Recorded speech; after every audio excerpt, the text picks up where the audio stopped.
Hello friends, I am Krishna Kanjani from LJ Institute of Engineering and Technology. Welcome to the online lecture series on kinematics and theory of machine. In this session, we will learn about belt drives. Okay, so let's start this session with first the derivation of velocity ratio of belt drive. Okay, so this derivation will give us the fundamental equation which is used to calculate power transmission ratio and various other factors for the belt drives. Okay, so let's consider a open and flat belt drive in which pulley 1 is your driver and pulley 2 is your driven shaft. Okay, so now in this case the ratio of the velocities of the driver to the follower is known as a velocity ratio. Okay, so, or in a simple word we can say that with how much speed this pulley 1 is rotating and with how much speed pulley 2 is rotating. So this ratio will help us to guide that how much we can obtain the speed reduction, or we can say how much amount of power we can also transmit.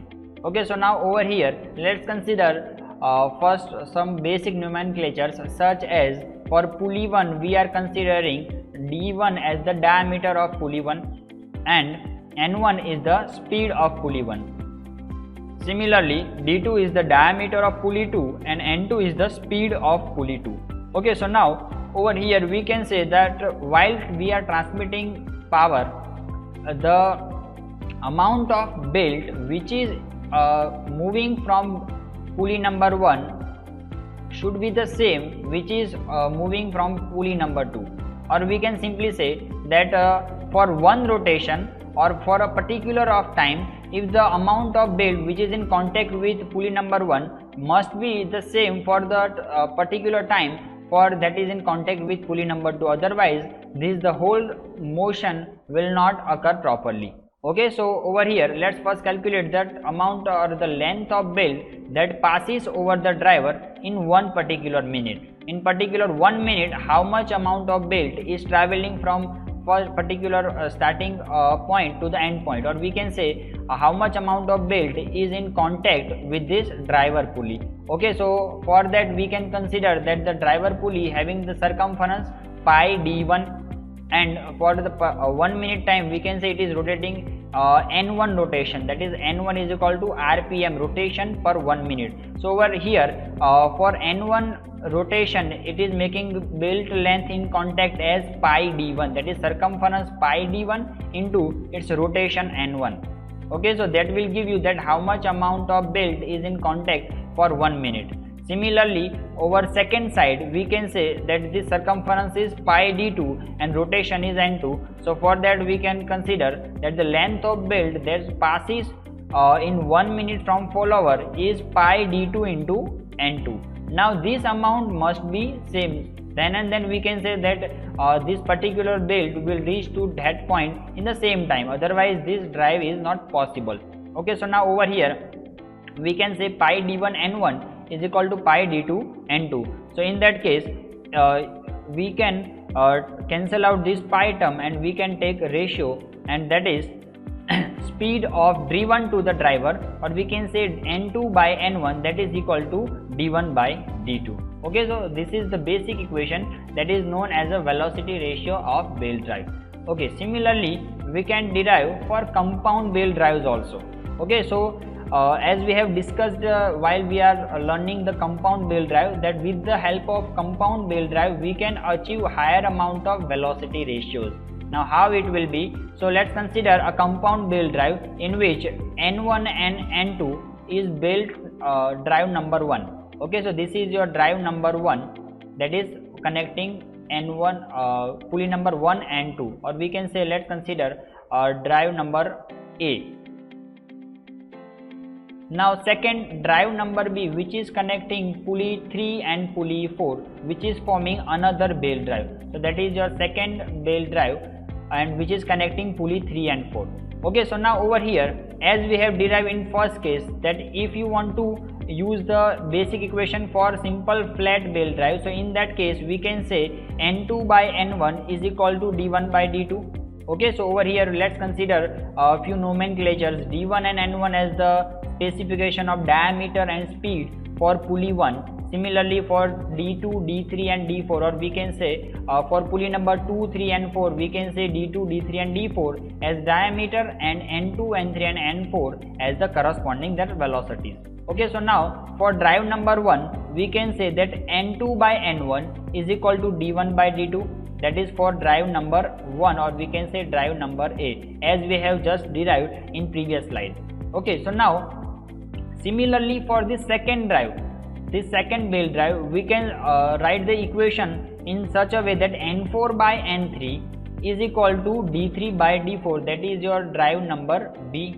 Now this drive number A and drive number B, in this case we are considering this as your driver and your final output is your driven. If you want the velocity ratio for this driver to the final output driven, okay, so in that case you have to multiply these two equations.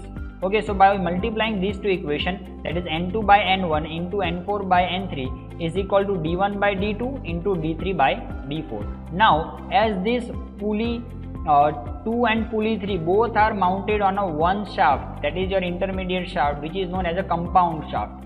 Okay, so now here pulley 2 and pulley 3 both are mounted on one shaft, so we can say that speed of N2 and speed of N3 both are same, because both the pulleys are mounted on a one shaft. So over here we can say that N2 is equal to N3, so N2 and N3 can be cancelled out from this equation. So final output, that is your speed of your driven shaft to the speed of driver, is equal to D1 D3 upon D2 D4. Now over here you can also conclude in such a way that D1 and D3 both are making arrangement that they are driver.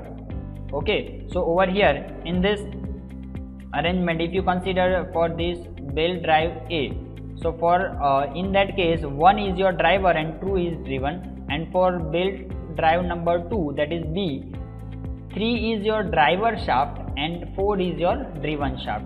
Okay, so in this way 1 and 3 that both are driver and 2 and 4 both are driven. So we can say product of diameter of drivers to the product of diameter of driven. Okay, so in this way we can also write that for any number of pulleys mounted on a compound drive, and we can derive the equation. So in this way, if you are considering one more arrangement, that if you are considering bolt pulley this shaft number 3 is having one more arrangement, that compound drive of 4, 5 and compound 5 and 6. Okay, so let's consider one more arrangement in this system. It is made up of 6 different pulleys. Okay, so in that case we can directly write this equation that outer or the last one, that is driven N6 by N1 is equal to again driver, that is your D1, D3 and D5 divided by your driven, that is your D2, D4 and D6. Okay, so in this way we can derive a velocity ratio for any number of pulleys in case of compound belt drive. Okay, so these equations are very useful while solving the numericals of belt drive. Okay, now next we will learn about the basic fundamental of sleep of belt drive. Now while sleep is occurring, okay, so now belt and pulley arrangement, if you consider simple flat belt drive, so over here while you are transmitting power, over here the friction plays an important role while transmitting the power. Okay, so now in certain cases it may be possible that your driver shaft is rotating but your belt is not rotating with the same amount, because there are some issues regarding friction, or we can say due to insufficient friction between them, it may be possible that your driver is rotating but your belt is not rotating on that driver. So in that case you can say that sleep is occurring, and if you consider this as a sleep S1, that is the sleep occurred between the driver and the belt. Okay, now similar way it is possible that in driven side your belt is rotating but your driver is not rotating, or you can say that your belt is doing forward motion, but your driven shaft is not making any rotation. So it may be possible that over here again slip may occur, and that is your S2. If you consider S1 as the slip between your driver shaft and belt, and S2 is the amount of slip, percentage slip, that is between your belt and the follower shaft. Okay, so now over here how we can calculate the velocity ratio, because over here we will not obtain exact velocity ratios. Okay, so now over here this slip is nothing but we can say that insufficient friction between belt and pulley will cause this type of errors, or we can say this type of phenomenon in which your belt or your pulley is doing forward motion with comparison to the other one. Okay, so now how can we derive this velocity ratio in that case? So let's consider V1 is your initial velocity, that is the driving velocity, and V2. Okay, so now let's consider over here that V1 is your driving velocity and V2 is your driven velocity. So if we consider V1 as driving and V2 as driven velocity, and we will achieve one intermediate velocity V, with that is the velocity of V, because over here the driver shaft is rotating with different speed, your belt is rotating with different speed, and your driven shaft is rotating with different speed. So we can say V1, V and V2 are three intermediate velocities of all the three components. Okay, so now for V1 we can say we can write simple equation. V1 is equal to velocity is equal to V is equal to pi d n by 60. So we can say pi d1 n1 by 60, that is the simple velocity of driver shaft. Okay, now while we are connecting this driver shaft with this belt, it may be possible that slip may occur, and due to that slip, let's consider due to that slip, it may be possible that your belt is rotating due to that speed. You can consider that your belt is rotating with speed V.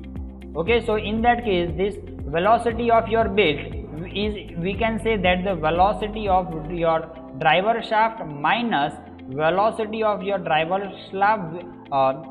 shaft with the percentage of slip.